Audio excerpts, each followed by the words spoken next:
আসসালামু আলাইকুম ওয়া প্রিয় দর্শক, কেমন আছেন? আশা করি ভালো আছেন। প্রিয় দর্শক, শনিবার খোলা থাকবে প্রাথমিক বিদ্যালয়। চলুন বিস্তারিত জেনে নিই।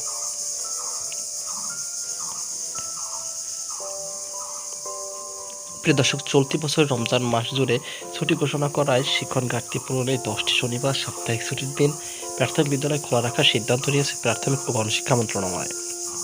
মঙ্গলবার 24শে মার্চ মন্ত্রণালয়ের উপপরিচালক মোহাম্মদ জয়নাল আবেদিন হওয়ার কথা আশা করি। জয়নাল আবেদিনের স্বাক্ষরিত এক পরিপত্রে এই সিদ্ধান্তের কথা জানানো হয়। এখানে অয়নালও হতে পারে, যাই হোক, এটা আমার জানা নেই। মন্ত্রণালয়ের সিনিয়র তথ্য কর্মকর্তা মাহবুবুর রহমান তুহিন তথ্য নিশ্চিত করেছেন।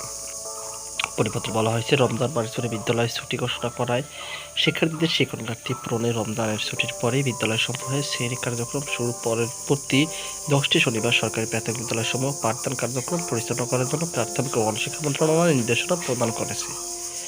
এমত অবস্থায় উক্ত বিষয়ে পরবর্তী প্রয়োজনীয় পদক্ষেপ গ্রহণের জন্য নির্দেশক্রমে অনুরোধ করা হলো। এ সংক্রান্ত চিঠি সব জেলা প্রাথমিক শিক্ষা কর্মকর্তার কাছে পাঠানো হয়েছে।